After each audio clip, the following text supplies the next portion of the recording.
عز وجل في كلامه العزيز. أعوذ بالله السميع العليم من الشيطان الرجيم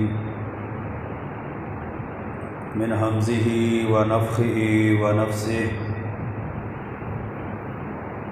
بسم الله الرحمن الرحيم. وما محمد إلا رسول قد خلت من قبله الرسل أفإن مات أو قتل انقلبتم على أعقابكم.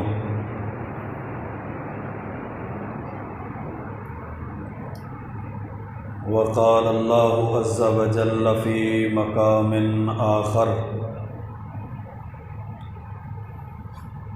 كل نفس ذائقة الموت. رب اشرح لي صدري ويسر لي امري واحلل عقدة من لساني يفقهوا قولي.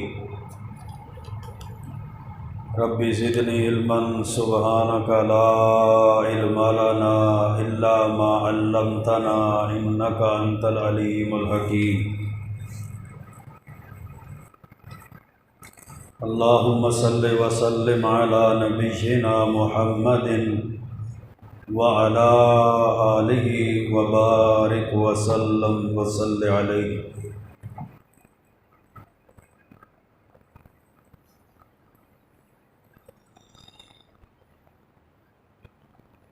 اللہ رب العزت نے اپنے محبوب پیغمبر علیہ الصلاۃ والسلام کو ساری کائنات کا سردار پیغمبر، فرشتوں کا تاجدار اور نبیوں کا امام پیغمبر بنا کر دنیا میں مبعوث فرمایا.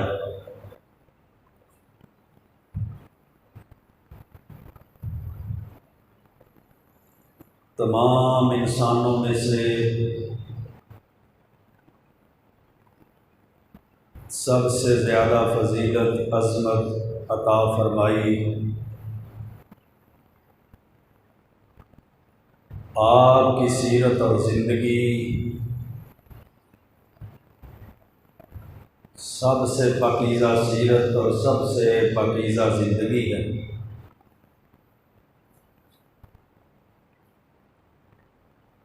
63 سالہ پاکیزہ زندگی اور 23 سالہ نبوت والی زندگی عطا کرنے کے بعد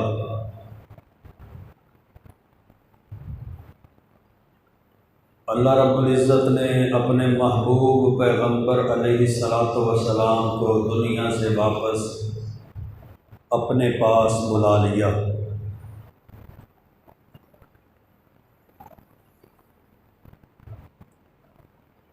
حیات طیبہ کے آخری ایام اور اللہ کے پاک پیغمبر علیہ الصلاۃ والسلام کی وفات آپ کا دنیا سے جانا کل نفس ذائقۃ الموت، اس قانون اور اصول کا آپ پہ لاگو ہونا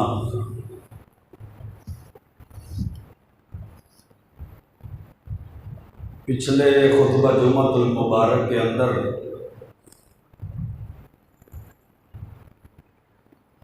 قرآن و سنت کی روشنی میں آپ قرآن و حدیث کے دلائل سن چکے ہیں.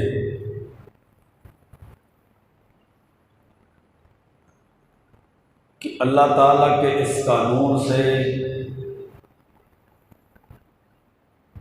اللہ رب العزت کے اس بنائے ہوئے اصول سے دنیا کائنات میں کوئی شخص بھی مستثنا نہیں ہے. جتنے لوگ بھی دنیا میں آئے حتیٰ کہ جتنے نبی، جتنے رسول اور پیغمبر کو بھی اللہ نے دنیا میں مبعوث فرمایا، قدرت کا قانون، اللہ کا اصول ان پر بھی حق اور سچ ثابت ہوا۔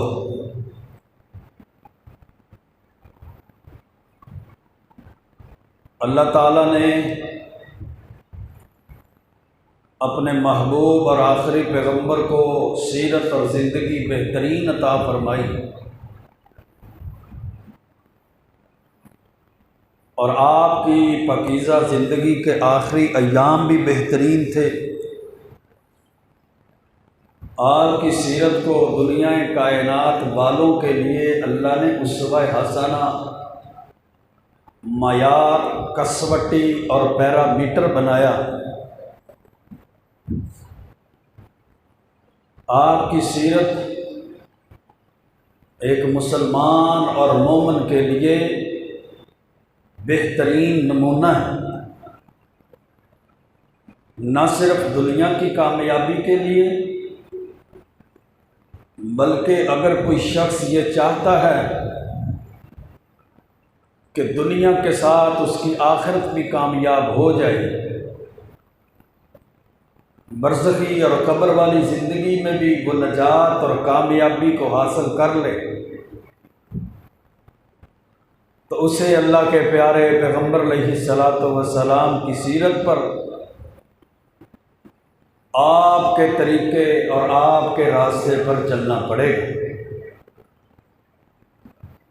اور خوش قسمت ہیں وہ لوگ جو اپنے معاملات کے اندر، اپنے اخلاقیات کے اندر، اپنی عبادات اور عبادات کے طریقوں کے اندر، اپنے ایمان اور عقیدے اور اس کے جزئیات کے اندر، حتیٰ کہ اپنی خوشیوں میں، اپنے غموں میں، اپنے کاروبار میں، اپنی زندگی کے ہر موڑ پر سنت اور حدیث کو اپناتے ہیں، اللہ کے پیارے پیغمبر علیہ الصلوۃ والسلام کے طریقے پر چلتے ہیں، صرف اور صرف آپ کے راستے پر چلتے ہیں۔ اور بدبخت اور بدقسمت ہیں وہ لوگ جو زندگی کے قدم قدم پر سنت اور حدیث کو چھوڑ دیتے ہیں، جو زندگی کے ہر موڑ پر اللہ کے محبوب پیغمبر علیہ السلام کے راستے کو چھوڑ دیتے ہیں، جو زندگی کے ہر امتحان میں ناکام ہو جاتے ہیں۔ اللہ رب العزت ان کو خوشیاں دیتا ہے تو وہ اللہ کے رسول کی نافرمانی میں خوشی گزارتے ہیں، غم، مصیبت، دکھ اور ابتلا ان پر آتا ہے تو اس دکھ مصیبت کے اندر بھی وہ اللہ کے پیارے پیغمبر علیہ الصلوۃ والسلام کے راستے اور طریقے کو چھوڑ دیتے ہیں۔ ان کی خوشیاں منانے کا طریقہ بھی الگ ہے اور ان کے غموں کو گزارنے کا طریقہ بھی الگ ہے۔ وہ دنیا کائنات کے سب سے بدقسمت اور بدبخت لوگ ہیں۔ اللہ نے انسان کی کامیابی کے لیے آسمان سے اسلام کو نازل فرمایا ہے، دین کو نازل فرمایا ہے، قرآن و سنت کو نازل فرمایا ہے، اور قرآن و سنت دین ہے، اور دین کامیابی کے لیے ضروری ہے، دین نجات کے لیے ضروری ہے۔ اسلام اور دین پر عمل دنیا اور آخرت کی نجات اور کامیابی، اللہ اور اس کے رسول صلی اللہ علیہ وسلم کے احکامات اور تعلیمات، اللہ کی رضامندی کے لیے ضروری ہے۔ اللہ نے محبوب پیغمبر علیہ الصلوۃ والسلام کو سیرت دی تاکہ لوگ آپ کی سیرت کو اپنائیں۔ اللہ کے رسول علیہ الصلوۃ والسلام نے عبادات کی تاکہ لوگ آپ کی عبادات کے طریقوں پر چلیں۔ آپ نے عقیدہ سکھایا، ایمان اور ایمان کی جزیات امت کو آپ نے سکھائے، معاملات اور اخلاقیات آپ نے سکھائے، کاروبار کرنے کا طریقہ آپ نے سکھایا، حتیٰ کہ حیات طیبہ کے جو آخری ایام ہیں، پیارے پیغمبر علیہ الصلوۃ والسلام کی زندگی کے آخری آخری دن ہیں، وہ دن بھی ہمارے لیے سبق دیتے ہیں، وہ دن بھی ہمیں اسوہ حسنہ پیش کرتے ہیں، وہ دن بھی ہمارے لیے بہترین نمونہ ہیں، وہ دن بھی ہمارے لیے معیار اور کسوٹی ہیں کہ اللہ کے رسول علیہ السلام نے آخری دنوں میں کیا وصیتیں فرمائیں، آخری دن کیسے گزارے، آخری دنوں کے اندر اللہ رب العزت کے احکامات پر عمل کیسے کیا، حتیٰ کہ اللہ کے رسول علیہ السلام نے دنیا میں دنیا سے جانے سے پہلے امت کو کیا پیغام دیا، کیا درس دیا، کون سا دین چھوڑ کر آپ دنیا سے گئے، کون سے دین کی تعلیمات دے کر دنیا سے گئے، کس تعلیمات اور کس دین پر انسان نے چلنا ہے، یہ ساری کی ساری چیزیں روز روشن کی طرح عیاں ہیں، اور ایک ایک چیز محبوب پیغمبر علیہ السلام دنیا کو سکھا کر آپ کی بیماری کے ایام ہیں۔ بیماری کے ایام میں بھی آپ نے صحابہ کرام کو اور صحابہ کرام کے ذریعے جو امت کو وصیتیں فرمائی ہیں، ان میں یہ فرمایا کہ اخرج الیہود والنصارى من جزیرۃ العرب، یہودیوں اور عیسائیوں کو جزیرہ عرب سے نکال دو۔ ان میں بھی آپ نے فرمایا لوگوں اپنے مہمانوں کی وفد کی مہمان نوازی اسی طرح کرنا جس طرح میں کیا کرتا تھا۔ ان دنوں کے اندر بھی آپ نے فرمایا میرے صحابہ تمہارے اندر میں دو چیزوں کو چھوڑ کر جا رہا ہوں، ترکت فیکم ما امرین لن تضلوا ما تمسکتم بہما، کتاب اللہ و سنت رسولہ، میں ایک اللہ کی کتاب قرآن کو چھوڑ کے جا رہا ہوں، ایک اپنی حدیث اور سنت کو چھوڑ کر جا رہا ہوں۔ جب تک تم قرآن اور اللہ کی کوئی کتاب قرآن و سنت اور حدیث کو مضبوطی سے تھامے رکھو گے لن تضلوا، تم گمراہ نہیں ہو سکتے۔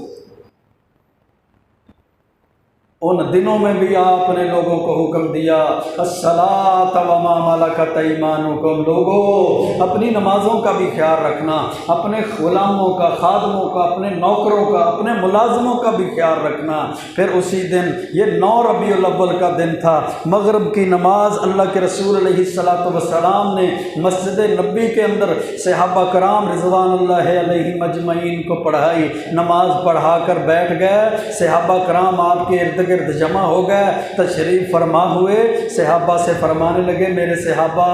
سد الابواب کلھا الا باب ابی بکر، مسجد نبوی کے صحن کی طرف جتنے دروازے بھی لوگوں کے صحابہ کے کھلتے ہیں نا، وہ سارے دروازوں اور کھڑکیوں کو بند کر دو سوائے حضرت ابو بکر کے گھر کے دروازے کے، ان کا دروازہ جو مسجد نبوی کے صحن کی طرف کھلتا ہے ان کو کھلا رہنے دینا۔ پھر آپ نے فرمایا لو کنت متخذا خلیلا لاتخذت ابا بکر، اگر میں دنیا کائنات کے اندر کسی کو دلی دوست بنانے والا ہوتا تو میں پوری دنیا میں سے حضرت ابو بکر صدیق رضی اللہ تعالیٰ عنہ کو اپنا دلی دوست بناتا۔ ولیکن اخوۃ الاسلام و مودتہ، لیکن میری ان سے اسلام کا بھائی چارہ ہے، اسلامی محبت اور مودت ہے۔ پھر آپ نے فرمایا امن الناس علی فی صحبتہ و مالہ ابو بکر، لوگوں میں سے سب سے زیادہ اپنے مال کی وجہ سے اور اپنی صحبت کے ساتھ جس نے مجھ پہ سب سے زیادہ احسان کیا ہے وہ حضرت ابو بکر صدیق رضی اللہ تعالی عنہ۔ اس موقع پر بھی اللہ کے رسول علیہ السلام نے حضرت ابو بکر صدیق رضی اللہ تعالیٰ عنہ کی شان کو بیان کیا، حضرت ابو بکر کے مقام کو بیان کیا، حضرت ابو بکر رضی اللہ تعالیٰ عنہ کی فضیلت کو بیان کیا۔ پھر آپ نے فرمایا لوگو ان اللہ خیر عبدا بین الدنیا و بین ما عندہ، اللہ نے ایک بندے کو اختیار دیا ہے، چاہے وہ دنیا میں رہتا رہے چاہے وہ اللہ کے پاس چلا جائے، فاختار ما عندہ، اس بندے نے اللہ کے پاس جانے کو اختیار کر لیا ہے، اس نے یہ پسند کر لیا ہے کہ وہ دنیا کو چھوڑ کر اللہ کے پاس چلا جائے گا۔ فبکا ابو بکر، جب اللہ کے رسول علیہ السلام نے اس بات کو سنا نا، حضرت ابو بکر صدیق رضی اللہ تعالیٰ عنہ نے اللہ کے رسول علیہ السلام کی اس بات کو سنا تو رونے لگ گئے۔ صحابہ نے پوچھا پوچھا حضرت ابو بکر کیوں روتے ہو؟ اللہ کے رسول علیہ السلام نے تو کسی بندے کی بات کی ہے کہ اللہ نے ایک بندے کو اختیار دے دیا، چاہے وہ دنیا میں رہے یا اللہ کے پاس چلا جائے۔ آپ نے فرمایا اللہ کے رسول علیہ السلام نے یہ کسی اور کی بات نہیں کی، یہ اپنی بات ہی کی ہے۔ اور جو آپ نے فرمایا ہے نا فاختار ما عنده، کہ اس بندے نے اللہ کے پاس جانے کو پسند کر لیا ہے، اس کا معنی یہ ہے کہ اب اللہ کے رسول علیہ السلام ہمیں چھوڑ کر اللہ کے پاس چلے جائیں۔ پھر آپ فرمانے لگے قاتل اللہ الیہود والنصارى، اللہ یہودیوں کو تباہ کر دے، اللہ عیسائیوں کو تباہ کر دے، اللہ ان کو برباد کر دے، اللہ ان پہ لعنتیں نازل کرے۔ اتخذوا قبور انبیائہم مساجدا، انہوں نے اپنے نبیوں کی قبروں کو سجدہ گاہ بنا لیا، انہوں نے اپنے نبیوں کی قبروں پہ سجدے کرنے شروع کر دیے، یہ قبر پرست بن گئے۔ انہوں نے اپنے نبیوں کو دفنایا، قبریں بنا کر ان قبروں پہ سجدے شروع کر دی۔ جن لوگوں نے اللہ کے نبیوں کی قبروں پہ سجدے کیے، اللہ کے رسول علیہ السلام نے فرمایا اللہ اس پہ لعنت کرے، اللہ ان کو تباہ برباد کر دے۔ اور جنہوں نے نبیوں کو چھوڑ کر عام امتیوں کی قبروں کو سجدے گاہ بنا لیا، جنہوں نے نبیوں کو چھوڑ کر عام لوگوں کی قبروں پہ سجدے شروع کر دیے، جنہوں کے نے نبیوں کو ہی نہیں بلکہ عام امتیوں کی قبروں پہ سجدے شروع کر دیے، مسجدوں میں قبریں بنا لی، مساجد کے اندر ان کی قبریں بنا کر اور مسجدوں میں نماز پڑھنے شروع کر دیے، ان قبروں کو چاٹنا اور چومنا شروع کر دیا، ان قبروں پہ ماتھے رگڑنا شروع کر دیے۔ اللہ کے انبیاء کی قبروں کو سجدے کرنے کی وجہ سے اللہ کے رسول علیہ السلام نے ان لوگوں پہ لعنت کی اور بد دعائیں کی، اور جن لوگوں نے نبیوں کو چھوڑ کر عام لوگوں کی قبروں کو بھی سجدے گاہ بنا لیا، ان پر کتنی لعنت اور کتنی بد دعائیں اور کتنی پھٹکار ہوگی۔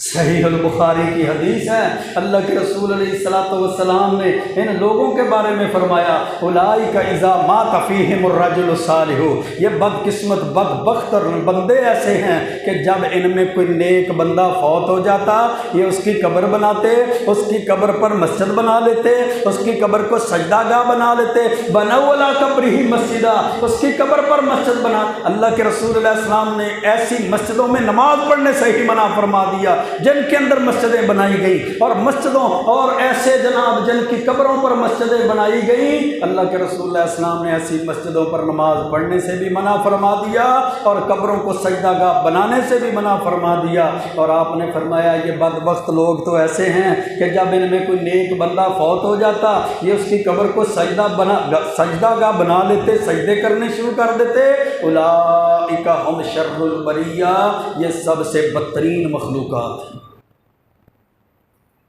پھر آپ دعا کرتے اللہم لا تجعل قبری وثنا یعبد، اے اللہ میری قبر کو سجدہ گاہ نہ بنا دینا، اے اللہ میری قبر کو میلے کی جگہ نہ بنا دینا، میرے مالک میری قبر کو عرس کی جگہ نہ بنا دینا کہ لوگ اس پر میلہ لگانے کے لیے آ جائیں، عرس لگانے کے لیے آ جائیں۔ میری قبر کو بت خانہ نہ بنا دینا کہ یعبد لوگ آ کر میری قبر کی عبادت شروع کر دیں اور پوجا شروع کر دیں۔ جب ساری کائنات کے سردار پیغمبر، فرشتوں کے تاجدار اور نبیوں کے امام پیغمبر کی قبر کو سجدہ گاہ نہیں بنایا جا سکتا، جب اللہ کے محبوب پیغمبر علیہ الصلوۃ والسلام جن کی شان مقام مرتبہ عظمت یہ ہے دنیا میں بھی، عالم ارواح میں بھی، عالم برزخ میں بھی، کائنات قیامت کے دن بھی اور جنت میں بھی اللہ نے سب سے اونچا سب سے عظیم مقام عطا فرمایا، جب ان کی قبر کو سجدہ گاہ نہیں بنایا جا سکتا، میلے اور عرس کی جگہ اور بت خانہ نہیں بنایا جا سکتا، تو پھر کسی عام امتی، کسی عام بابے اور بزرگ کی قبر کو سجدہ گاہ، میلے کی جگہ، عرس کی جگہ بنایا، اور کیسے بنایا جا سکتا ہے؟ کیسے اس کی قبر کو سجدہ گاہ بنایا جا سکتا ہے؟ سجدے کرنے والے عاشق ہیں، سجدے کرنے والے دیندار ہیں، سجدے کرنے والے محب ہیں، سجدے کرنے والے مطیع اور فرما بردار ہیں، اور قبروں کو سجدہ نہ کرنے والے گستاخ ہیں، قبروں کو سجدہ نہ کرنے والے بے مرشدے ہیں، قبروں کو سجدہ گاہ نہ بنانے والے ان کا کوئی بزرگ نہیں۔ یہ ہمارے معیار ہیں، یہ ہمارا دین ہے، یہ ہمارا اسلام ہے، اس طرح ہم دین اسلام سے ہٹے ہوئے ہیں۔ پھر اللہ کے رسول علیہ الصلوۃ والسلام نے اس دن مغرب کے بعد یہ درس دیا صحابہ کرام کو جمع فرما کر کون سا دن ہے؟ 9 ربیع الاول کا دن ہے، جس دن ہمارے ڈھول باجے شروع ہونا شروع ہو جاتے ہیں، جس دن ہماری عید کی تیاریاں شروع ہو جاتی ہیں، جس دن جناب رنگ برنگے مجلسیں عورتیں اور مردوں کی مخلوط مجالس کا اہتمام شروع ہو جاتا ہے، اسی دن رات کو عشاء کی نماز اللہ کے رسول علیہ السلام پڑھانے کے لیے تشریف نہ لا سکے، بیماری کی شدت بار بار غشی پڑتی، جب ہوش آتا افاقہ ہوتا، صحابہ سے پوچھتے میرے صحابہ اصل الناس، لوگوں نے نماز پڑھ لی ہے، ہم ینتظرون کا، صحابہ فرماتے ہیں نہیں اللہ کے رسول وہ تو ابھی تک آپ کا انتظار فرما رہے ہیں، آپ فرماتے ذعولی ماء، میرے لیے پانی رکھو تاکہ میں غسل کر کے نماز پڑھا سکوں، پانی رکھا جاتا، پھر آپ کو غشی کا دورہ پڑتا، پھر آپ بے ہوش ہو جاتے، آپ کے اوپر بیماری کی اتنی شدت اور اتنی سختی تھی کہ آپ دوبارہ فاقے میں آتے، پھر لوگوں سے پوچھتے، حتیٰ کہ جب بار بار پوچھنے کے باوجود اور صحابہ کے بار بار بتانے کے باوجود کہ صحابہ نے نماز نہیں پڑھی، لوگ ابھی تک آپ کا انتظار کر رہے ہیں، آپ نے دیکھا نا کہ صحت اتنی اچھی نہیں ہو رہی، طبیعت بہتر نہیں ہو رہی کہ نماز پڑھانے کے لیے جا سکوں، آپ نے فرمایا پھر حضرت ابو بکر کو حکم دو کہ حضرت ابو بکر لوگوں کو نماز پڑھائیں، مرو ابا بکر فلیصلی بالناس، ابو بکر کو حکم دو نبی کی موجودگی میں لوگوں کو نماز پڑھائیں، لوگوں ابو بکر کو حکم دے دو لوگوں کو امامت کرائیں، مصلی امامت کا وارث بن جائیں، نبوت کے مصلی اور محراب و منبر کے وارث حضرت ابو بکر بن جائیں، مرو ابا بکر فلیصلی بالناس، ابو بکر کو حکم دے دو لوگوں کو نماز پڑھائیں۔ آپ کی ازواج مطہرات نے کہا اللہ کے رسول ابو بکر بڑے رقیق القلب ہیں، حضرت ابو بکر صدیق کا بڑا نرم دل ہے، آپ کی موجودگی میں وہ آپ کے مصلی پہ کھڑے نہیں ہو سکتے، وہ برداشت نہیں کر سکتے، آپ ایسا کریں حضرت عمر کو کہہ دیں کہ وہ جماعت کروائیں، وہ بڑے سخت جری جوان بہادر ہیں، وہ کھڑے ہو جائیں گے، فرمایا نہیں ابو بکر کو حکم دو لوگوں کو نماز پڑھائیں، اما عائشہ صدیقہ نے بھی اصرار فرمایا، دیگر صحابہ ازواج مطہرات نے بھی اصرار فرمایا، پھر حتیٰ کہ حضرت ابو بکر نے بھی کہا عمر تو لوگوں کو نماز پڑھا، حضرت عمر فاروق فرماتے ہیں ابو بکر جس مجلس میں تو ہے عمر حق نہیں رکھتا کہ اس مجلس میں کوئی اور جماعت کروائے یا عمر جماعت کروائے۔ پھر آپ کی بیماری کے ایام میں اس خلیفہ بلا فصل نے، خلیفۃ الرسول نے، امیر المومنین اور خلیفۃ المسلمین نے 17 نمازوں کی امامت اللہ کے رسول علیہ السلام کی بیماری کے ایام میں کی، پھر وفات سے اللہ کے رسول علیہ السلام کے دنیا سے جانے سے 3 دن پہلے صحیح مسلم اور ابو داود کے اندر حدیث ہے، حضرت جابر رضی اللہ تعالیٰ عنہ فرماتے ہیں کہ اللہ کے رسول علیہ السلام نے فرمایا لا یموتن احدکم الا وهو یحسن الظن باللہ عز وجل، اے میرے صحابہ مسلمانوں تم میں سے کوئی بندہ بھی اس حالت میں نہ مرے مگر اللہ پہ اس کا اچھا گمان ہونا چاہیے، اللہ پہ حسن ظن رکھ کے مرے، وہ فوت ہو تو اس حالت میں فوت ہو کہ اللہ پہ اس کا گمان اچھا ہو، اللہ پہ حسن ظن ہو کہ اللہ اس کو ضرور معاف کر دے گا، اللہ کی رحمت اس پر ہوگی، وہ اچھا گمان لے کر دنیا سے جائے۔ پھر اسی طرح بیماری کے ایام میں ہی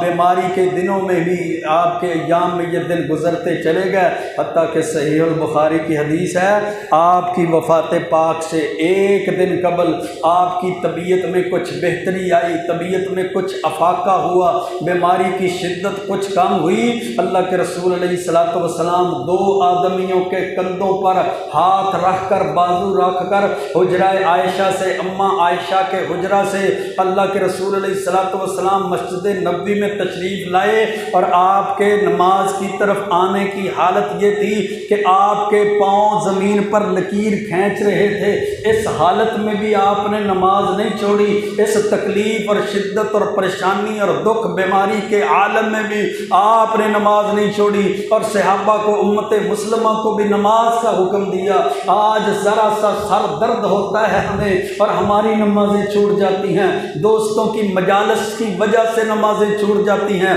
مہمانوں کی آمد کی وجہ سے نمازیں چھوٹ جاتی ہیں، اس گندی سیاست اور جمہوریت کے جناب بحث اور مباحثے اور مناظرے میں ہماری نمازیں چھوٹ جاتی ہیں، کھیل کے میدان اور اس جناب معاملات میں ہماری نمازیں چھوٹ جاتی ہیں۔ اللہ کے رسول علیہ الصلوۃ والسلام کی میرے بھائیو سیرت، آپ کی حیات طیبہ پاکیزہ زندگی کے آخری ایام کو دیکھیں۔ آپ نے دو صحابہ کے کندھوں پر ہاتھ رکھ کر نماز کی طرف اس حالت میں آئے کہ اللہ کے رسول علیہ السلام کے پاؤں زمین مبارک سے، زمین سے آپ کے پاؤں مبارک اوپر نہیں اٹھتے تھے، پاؤں سے لکیریں لگاتے ہوئے آپ کے پاؤں اللہ کے رسول علیہ الصلوۃ والسلام اس حالت میں مسجد میں نماز کے لیے آئے۔ پھر یہاں پر اور سبق بھی سن لیں اور درس بھی سن لیں، اسلام کی تعلیمات کو اور بھی سمجھ لیں، اسلام کے لاجک کو، حکمت عملی کو اور بھی سمجھ لیں۔ اللہ کے رسول علیہ الصلوۃ والسلام کے ایک طرف حضرت عباس رضی اللہ تعالی عنہ تھے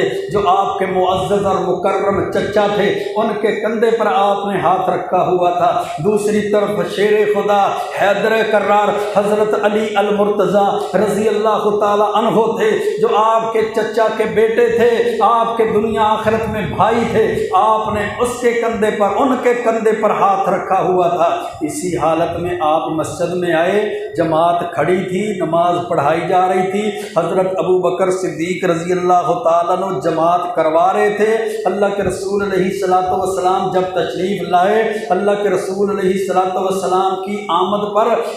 حضرت ابو بکر صدیق نے مصلی امامت کو چھوڑ کر پیچھے ہٹنا شروع کر دیا۔ صحابہ کی صفوں کو چیرتے ہوئے جب اللہ کے رسول علیہ السلام کو آگے لایا گیا نا، تو حضرت ابو بکر صدیق مصلی چھوڑ کر پیچھے ہٹنے لگے تو اللہ کے رسول علیہ السلام نے اشارے سے منع فرما دیا۔ فجلس رسول اللہ حذاء ابی بکر الی جنبہ،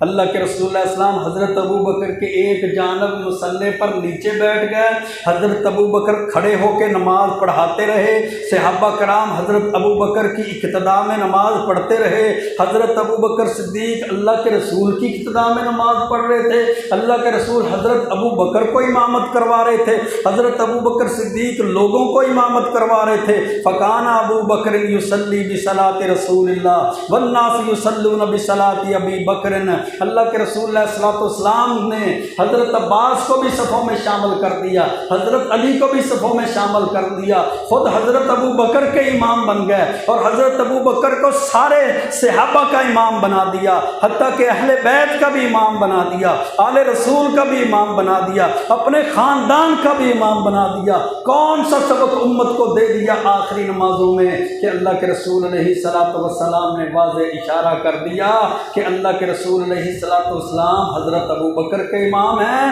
اور حضرت ابو بکر صدیق سارے کے سارے صحابہ کے امام۔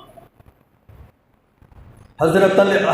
علی المرتضیٰ کی موجودگی میں حضرت ابو بکر صدیق نے امامت کروائی، حضرت عمر، حضرت عثمان بن عفان کی موجودگی میں، حضرت عباس کی موجودگی میں، حضرت علی المرتضیٰ کی موجودگی میں، حضرت امیر معاویہ کی موجودگی میں، حضرت حسن و حسین کی موجودگی میں، جمیع صحابہ کی موجودگی میں حضرت ابو بکر صدیق مصلی امامت پر، مصلی رسالت نبوت پر اللہ کے رسول علیہ الصلوۃ والسلام کے مصلی پہ کھڑے ہو گئے۔ امت کے لیے اس سے بڑا پیغام کیا تھا کہ اللہ کے رسول علیہ الصلوۃ والسلام کے بعد اگر کسی کے پاس خلافت کا حق ہے تو وہ صرف اور صرف حق حضرت ابو بکر صدیق کے پاس ہے۔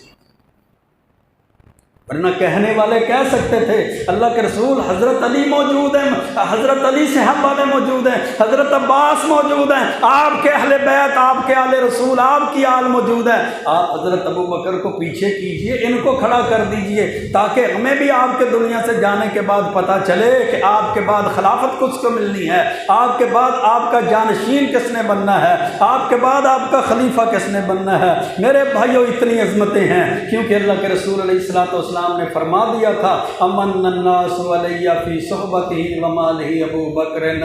سب سے بڑھ کر مجھ پر اگر کسی نے احسان کیا نا تو وہ ابو بکر ہے، اور سارے لوگوں کے احسانوں کا بدلہ میں دے چکا ہوں، ایک بندے کے احسانات کا بدلہ میں ابھی تک نہیں دے سکا، اس کے احسانات کا بدلہ اللہ دے گا، وہ شخص، وہ بندہ حضرت ابو بکر صدیق رضی اللہ تعالی عنہ۔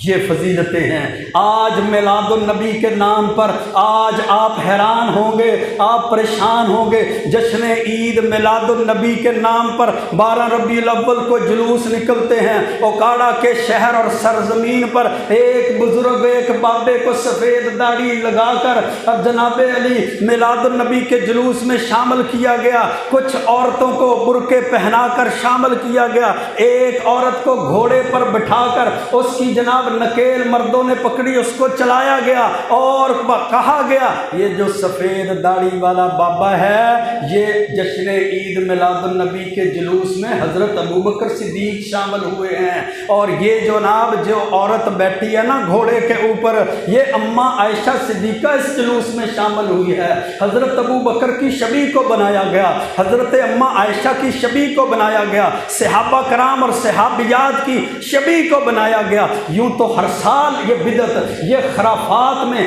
ہر سال آگے بڑھتے چلے جاتے ہیں۔ پچھلے سال جو ملتان شہر کے اندر ایک عورت کو میک اپ کروا کر سٹیج پر بٹھایا گیا تھا نا، یہ جنت سے حور آئی ہے، جو حور اس جناب میلاد کے جلوس میں شامل ہوئی ہے۔ یہ بعد کی بات ہے، پھر شام کو اس کے ساتھ لینے دینے اور پیسوں کا جھگڑا پڑ گیا کہ 40,000 اس کے ساتھ ڈن ہوا تھا، 20,000 دے کے وہ بندہ بھاگ گیا ہے، باقی جناب 20 نہیں دیا، وہ مقدمہ درج ہوا، تھانے کچہری میں یہ کیس چلا گیا کہ اتنا تھا۔ یہ تو ہر سال بدعات اور خرافات ہوتی ہیں، لیکن استغفر اللہ معاذ اللہ، اللہ معاف فرمائے، اس سال تو پچھلے سالوں کی نسبت بدعات اور خرافات اتنی آگے بڑھ چکی ہیں کہ صحابہ کرام اور صحابیات کی شبیہیں بنا کر ان کو جلسے اور جلوسوں میں شامل کیا گیا ہے، ان کو سواریوں پر بٹھایا گیا ہے، ان کو جلوس کے ساتھ چلایا گیا ہے، اور لوگوں کو بتایا گیا ہے نعوذ باللہ یہ اماں عائشہ صدیقہ ہیں، لوگوں کو بتایا گیا ہے یہ حضرت ابوبکر صدیق رضی اللہ تعالیٰ۔ ان جاہلوں نے تو جہالتیں کرنی ہی تھی، کبھی یہ شرک کی دلدلوں میں پھنستے ہیں، کبھی کفر اور بدعات اور خرافات پر چلتے ہیں، لیکن بدقسمتی اور افسوس تو ان کے علماء پر ہے جنہوں نے محبت اور عشق کے نام پر ان لوگوں کو اس راستے پر چلایا۔ اب اس راستے پر یہ اتنے آگے بڑھ گئے، آپ جناب ٹی وی پر دیکھتے ہیں، انٹرنیٹ پر، فیس بک اور یوٹیوب پر دیکھتے ہیں، اہل سنت کے علماء، سنی اور حنفی بریلوی علماء بھی اب کھپ رہے ہیں، اب وہ جناب ہاتھ باندھ کر ملت سماجت کرتے ہیں۔ اللہ کے بندو، نبی کے نام پر ڈھول کی تھاپ پہ رقص نہ کرو، اللہ کے بندو عورتوں اور مجلسوں کی مخلوط مجالس نہ سجاؤ۔ آپ نے دیکھا ہوگا نا، یہ فیس بک پر بھی بڑی وہ جناب وہ ویڈیو وائرل ہوئی ہے، میرے پیج پر بھی میں نے شیئر کی ہوئی ہے۔ ایک مسجد میں میلاد کی محفل ہو رہی ہے، اس طرح محراب ہے، محراب پہ سٹیج بنا ہے، سٹیج کے اوپر ایک عورت کھڑی ہو کے ڈانس کر رہی ہے، اور ساری کی ساری عورتیں اس عورت کے ڈانس کو دیکھ رہی ہیں۔ یہ اللہ کے نبی علیہ الصلوۃ والسلام کی آمد کی خوشی ہے۔ پھر بہت سے شہروں میں اس دفعہ تو یہ بدبختی بدقسمتی بھی ہوئی، سٹیج لگائے گئے چوکوں میں، چراہوں میں، بازاروں میں، ان میں سامعین اور تماشبین اور سننے والے اور ناظرین دیکھنے والے مرد حضرات تھے، اور میلاد پڑھنے والیاں اور ڈانس کرنے والیاں عورتیں اور خواتین۔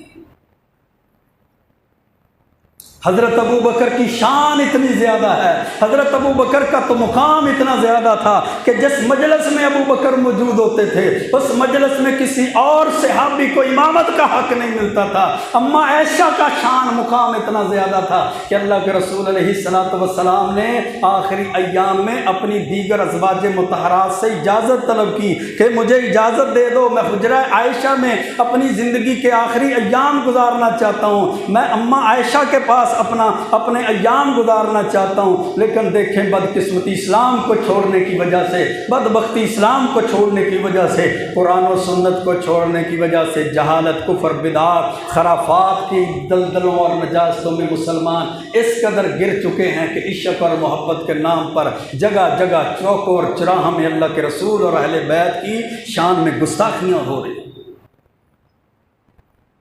اللہ کے رسول علیہ السلام کی زندگی کا آخری ایام 12 ربیع الاول سے پہلے ایک دن پہلے 11 ربیع الاول کا دن ہے۔ صحیح مسلم کی حدیث ہے، اماں عائشہ صدیقہ رضی اللہ تعالیٰ عنہ فرماتی ہیں اللہ کے رسول علیہ السلام نے سیدہ فاطمہ الزہرا رضی اللہ تعالیٰ عنہ جناب حسنین کریمین کی والدہ محترمہ کو جنتی عورتوں کی سردار کو بلایا، آپ سے سرگوشی کی، فبکت فاطمہ تو اماں فاطمہ رونے لگ گئی، پھر دوبارہ بلایا، پھر خفیہ پشیدہ چپکے سے بات کی، وہ ہنسنے لگ گئی۔ اماں عائشہ نے پوچھا فاطمہ تجھے اللہ کے رسول علیہ السلام نے بلایا تھا، تجھ سے سرگوشی کی تھی،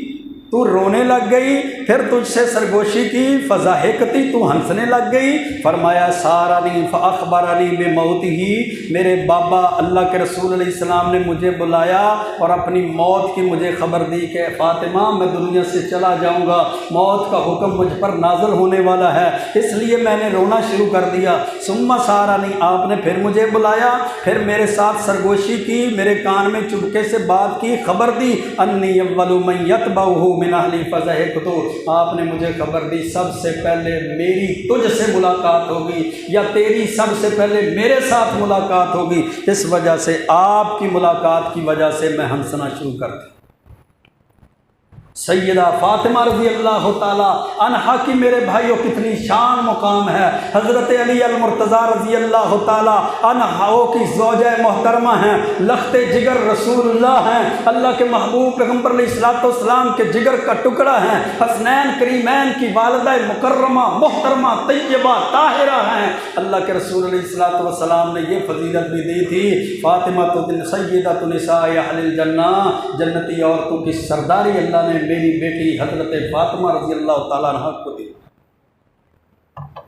ساری ازواج مطہرات اور دنیا کی عورتوں میں سے اللہ رب العزت نے حضرت فاطمہ رضی اللہ تعالیٰ عنہ کو، حضرت اماں عائشہ رضی اللہ تعالیٰ عنہ کو دنیا کی عورتوں کی سرداریاں عطا فرمائی۔ پھر اسی دن طبقات ابن سعد کے اندر روایت ہے آپ نے اپنے غلاموں کو بھی آزاد کرنے کا حکم دیا، آپ کے پاس 6 یا 7 دینار تھے، آپ نے ان دیناروں کو بھی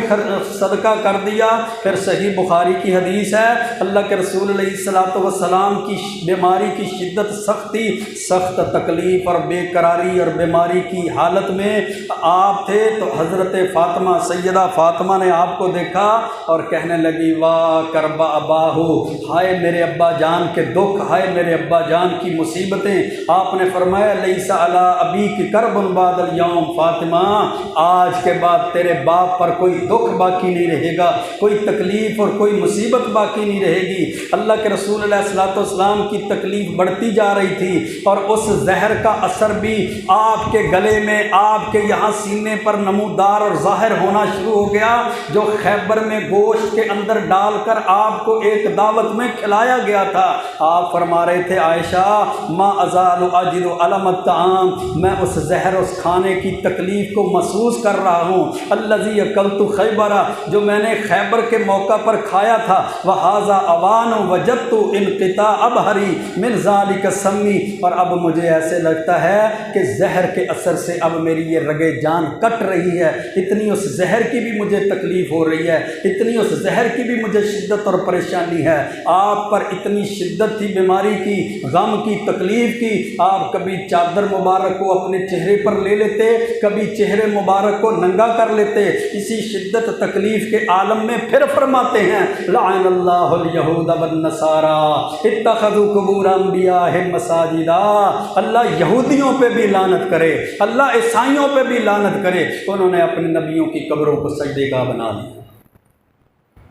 جن یہودیوں اور عیسائیوں کو اللہ کے رسول علیہ السلام نے بد دعائیں دی ہیں، ان پر لعنتیں کی ہیں، ان کی تباہی اور بربادی کی بد دعائیں دی ہیں، اللہ نے ان پر اپنی ناراضگی، غیظ، غضب اور اپنے عذاب نازل فرمائے ہیں۔ آج مولانا طاہر القادری کہتا ہے ہمارے نزدیک 12 ربیع الاول جشن عید میلاد کا دن ایسے ہی ہے جیسے عیسائیوں کے نزدیک 25 دسمبر کرسمس ڈے ہے، حضرت عیسیٰ علیہ السلام کی پیدائش کا دن ہے، جتنی ان کے نزدیک اس کی قدر منزلت مقام رفعت بلندی ہے نا، اسی قدر اسلام کے اندر 12 ربیع الاول کی قدر منزلت رفعت اور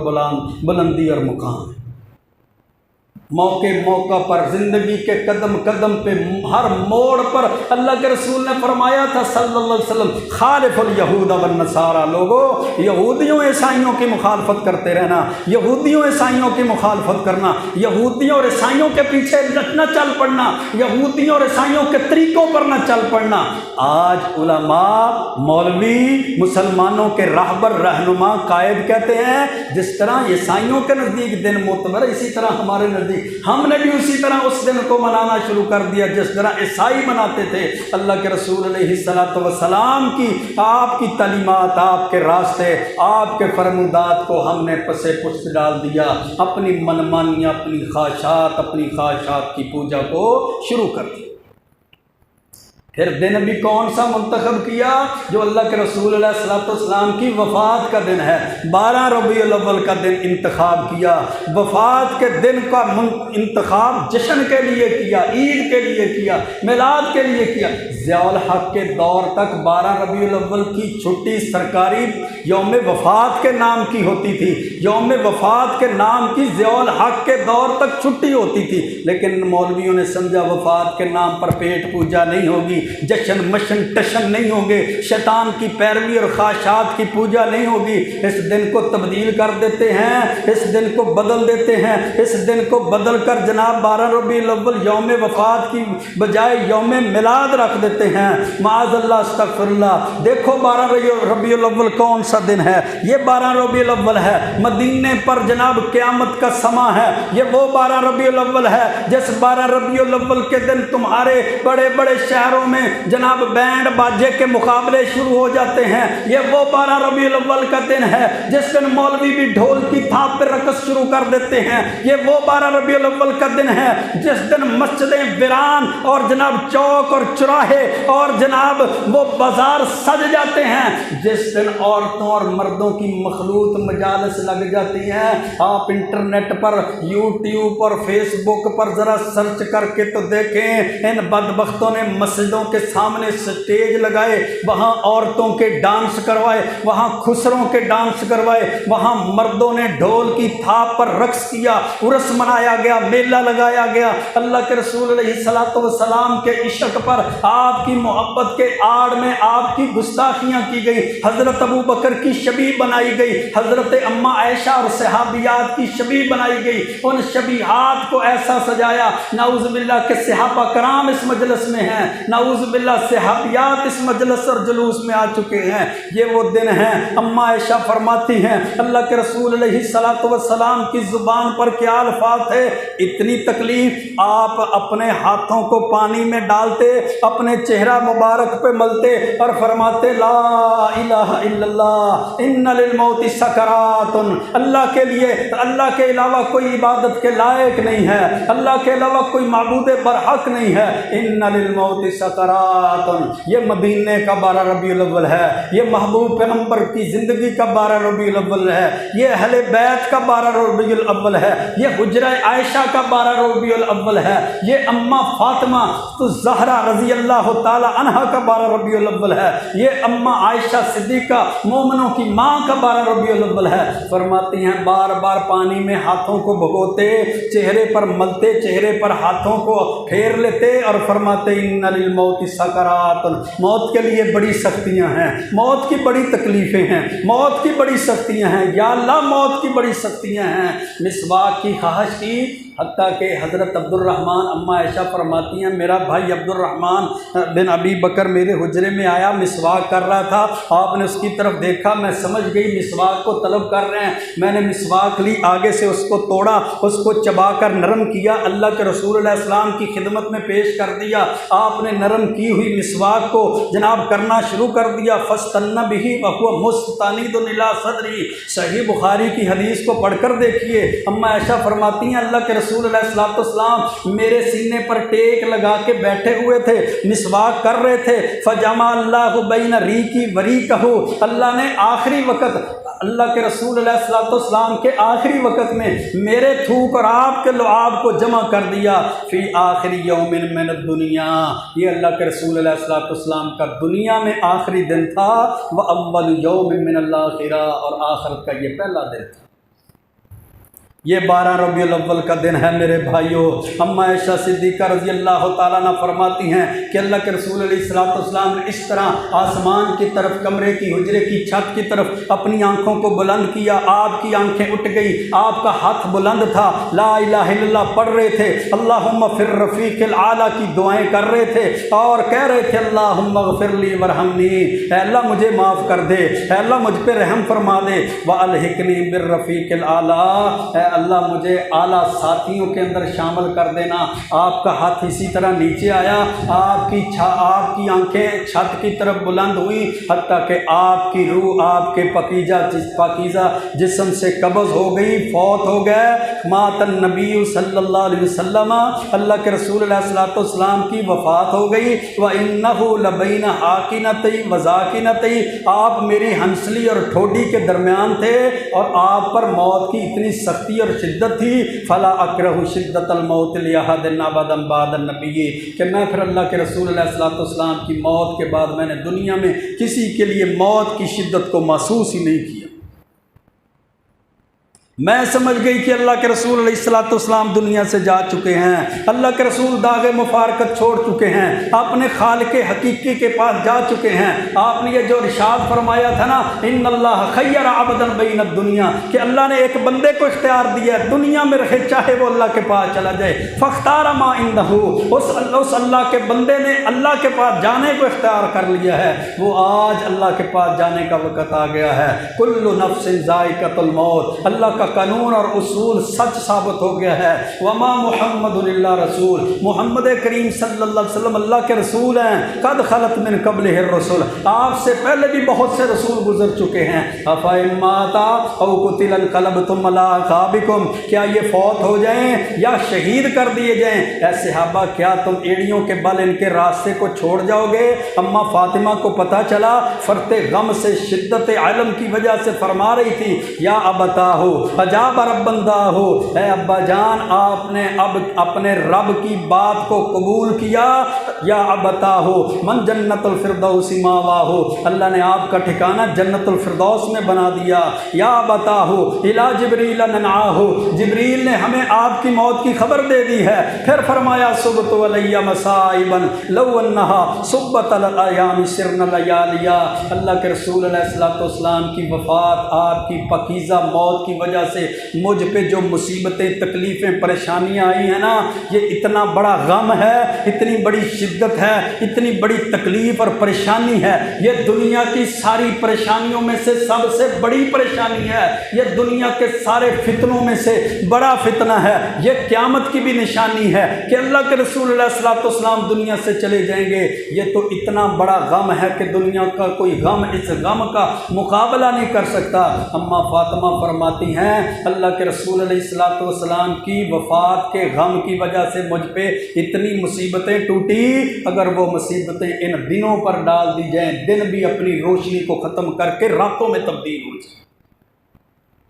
پھر آگے سنیے، اللہ کے رسول علیہ الصلوۃ والسلام کے دنیا سے جانے کے بعد 6 ماہ تک اماں فاطمہ دنیا میں زندہ رہی ہیں، سیدہ فاطمہ دنیا میں زندہ رہی 6 ماہ بعد وہ دنیا سے گئی، وفات ہوئی، ان پر موت کا حکم نازل ہوا، اللہ کے پاس چلی گئی، جنتوں میں ٹھکانہ ہوا۔ صحابہ فرماتے ہیں، صحابیات فرماتی ہیں، ازواج مطہرات فرماتی ہیں، یہ جو 6 مہینے کا عرصہ تھا نا، یہ اللہ کے رسول علیہ الصلوۃ والسلام کی جدائی، آپ کی وفات کے غم کی وجہ سے اماں فاطمہ کو کسی نے مسکراتے اور ہنستے ہوئے نہیں دیکھا۔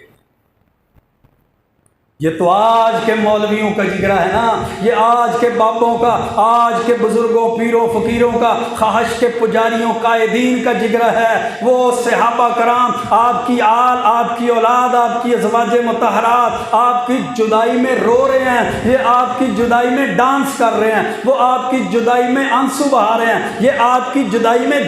جشن منا رہے ہیں، وہ آپ کی جدائی کے اندر ایسے بول رہے ہیں جیسے جناب علی ان پر قیامت ٹوٹ پڑی ہے، یہ آپ کی جدائی کے اندر بھنگڑے ڈال رہے ہیں، عورتوں اور مردوں کی مخلوط مجالس ہو رہی ہیں، اور پھر کہتے ہیں جو جشن نہیں نہ مناتا اس کو اللہ کے نبی کے آنے کی خوشی نہیں ہوئی، یہ تم جشن کیوں نہیں مناتے؟ ابو لہب نے آپ کی ولادت پر جناب غلونڈی کو آزاد کیا تھا، اور اللہ کے بندو ابو لہب کی سیرت تمہارے لیے اسوہ حسنہ ہوگی، ابو لہب کی زندگی تمہارے لیے نمونہ ہوگی۔ لقد کان لکم فی رسول اللہ اسوۃ حسنہ، مومن اور مسلمان کے لیے تو اللہ نے اپنے محبوب پیغمبر کی سیرت کو اسوہ حسنہ۔ جو کام آپ نے 63 سالہ زندگی میں نہ کیا ہو وہ ایک مسلمان مومن کیسے کر سکتا ہے؟ جو کام آپ کی 23 سالہ دور نبوت میں نہ ہوا ہو وہ ایک مومن اور مسلمان کیسے کر سکتا ہے؟ جو کام حضرت ابو بکر کے صدیق کے دور میں نہ ہوا، جو کام حضرت عمر بن خطاب کے دور میں نہ ہوا، جو کام حضرت عثمان بن عفان کے دور میں نہ ہوا، جو کام حضرت علی المرتضیٰ کے دور میں نہ ہوا، جو کام حضرت حسن کے دور میں نہ ہوا، جو کام حضرت امیر معاویہ کے دور میں نہ ہوا، جو کام صحابہ کرام جمی 1,44,000 صحابہ کے دور میں نہ ہوا، وہ ایک مسلمان مومن کیسے کر سکتا ہے؟ جو کام صحابہ کے بعد تابعین کے دور میں نہ ہوا، تبع تابعین کے دور میں نہ ہوا، ائمہ محدثین کے دور میں نہ ہوا، وہ کام ایک مسلمان کیسے کر سکتا ہے؟ وہ کام اللہ کے رسول علیہ السلام کے دنیا سے جانے کے 600 سال بعد اربل عراق کے شہر میں شروع ہوا، وہ آج دین بن گیا، اور صحابہ کرام اور اللہ کے رسول علیہ السلام اور تابعین اور تبع تابعین، آپ کے اہل بیت، آپ کی آل، انہوں نے جو کام کیا آج اس کو نعوذ باللہ گستاخی بنا دیا گیا، اور جو کام دین نہیں تھا اس کو دین بنا دیا گیا۔ اور کہتے ہیں سپیکر، لاؤڈ سپیکر آن کر کے کیا کہتے ہیں؟ سوائے ابلیس کے سبھی تو جہاں میں خوشیاں منا رہے ہیں۔ اور بدبختو، ذرا حدیث کو تو پڑھ کر دیکھو، ذرا قرآن کو تو پڑھ کر دیکھو، ذرا صحیح بخاری کو تو اٹھا کر دیکھو۔ اللہ کے رسول علیہ السلام کا جسم مبارک، آپ کی میت مبارک حجرہ عائشہ میں پڑی ہے۔ حضرت ابو بکر صدیق کو پتہ چلتا ہے، دوڑتے ہوئے سواری پر آتے ہیں، اور سواری سے اترے، دوڑتے ہوئے حجرہ عائشہ میں داخل ہوئے، آپ کے چہرہ سے چادر مبارک کو اٹھایا، آپ کا بوسہ لیا اور رونا شروع کر دیا۔ بی ابی انت و امی کہنے لگے، آپ پر میرے ماں باپ قربان ہوں، اللہ کی قسم اللہ آپ پر 2 موتوں کو کبھی جمع نہیں کرے گا۔ وہی موت جو اللہ نے آپ پر لکھی تھی آج وہ موت آپ پر نازل ہو چکی ہے۔ مسجد نبی کے صحن میں صحابہ جمع تھے، ان سب کو اکٹھا کیا، خطبہ ارشاد فرمایا۔ اللہ کے رسول علیہ السلام کے دنیا سے جانے کے بعد سب سے پہلا خطبہ جو دیا گیا وہ وفات النبی کا خطبہ تھا۔ آج کہتے ہیں میلاد کا، ولادت کا، جشن کا خطبہ تو دو، وفات کا خطبہ نہ دو۔ صحیح البخاری کو اٹھا کر دیکھو، حضرت ابو بکر صدیق نے صحابہ کو سب سے پہلا جو خطبہ ارشاد فرمایا وہ خطبہ وفات النبی کا تھا۔ فرمایا اما بعد فمن کان منکم یعبد محمدا فإن محمدا قد مات۔ لوگوں سن لو، جو تم میں سے محمد کریم کی عبادت کرتا تھا اللہ کے نبی دنیا سے جا چکے ہیں۔ ومن کان منکم یعبد اللہ، اور جو تم میں اللہ کی عبادت کرتا ہے فإن اللہ حی لا یموت، اللہ ہمیشہ سے زندہ ہے، ہمیشہ زندہ رہے گا، اللہ کو کبھی موت نہیں آئے گی۔ اللہ نے قرآن میں سچ فرمایا تھا، اللہ نے فرمایا وما محمد الا رسول قد خلت من قبلہ الرسل۔ حضرت عبداللہ بن عباس فرماتے ہیں واللہ لکأن الناس لم یعلموا ان اللہ انزل هذه الآیہ۔ جب حضرت ابو بکر نے قرآن کی آیت پڑھی نا، ہمیں تو بھول ہی چکا تھا یہ آیت بھی نازل ہو چکی ہے۔ سارے کے سارے صحابہ نے یہ آیت پڑھنا شروع کر دی، وما محمد الا رسول قد خلت من قبلہ الرسل افإن مات أو قتل انقلبتم على أعقابكم۔ اہل مدینہ کی 12 ربیع الاول کو حالت یہ تھی، جامع ترمذی کی حدیث ہے، حضرت انس رضی اللہ تعالیٰ عنہ فرماتے ہیں کہ وہ دن جس دن اللہ کے رسول مدینہ میں تشریف لائے تھے، آپ کی آمد کی وجہ سے مدینہ کی ہر چیز روشن ہو گئی تھی۔ فلما کان اليوم الذی مات فیہ، اور وہ دن جس دن آپ دنیا سے گئے، وفات ہوئی، اظلم کل شیء منہا، مدینہ کی ہر چیز تاریک ہو چکی ہے۔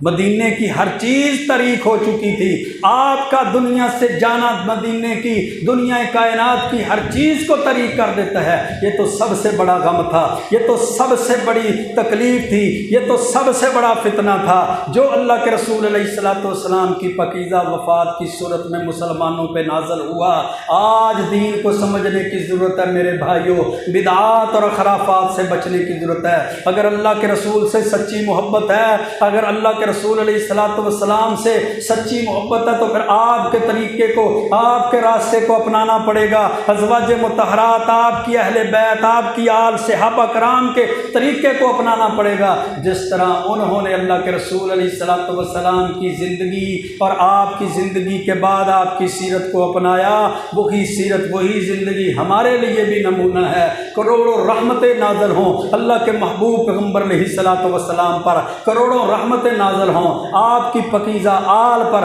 آپ کی پاکیزہ اولاد پر، آپ کی پاکیزہ اہل بیت پر، آپ کی پاکیزہ ازواج مطہرات پر۔ اللہم صلی علی محمد وعلی آل محمد۔ اللہ سے دعا ہے اللہ ہمیں صحیح معنوں میں قرآن و سنت کی پیروی کی توفیق عطا فرمائے۔ وقولوا قولی ھذا استغفر اللہ لی ولکم ولسائر المسلمین۔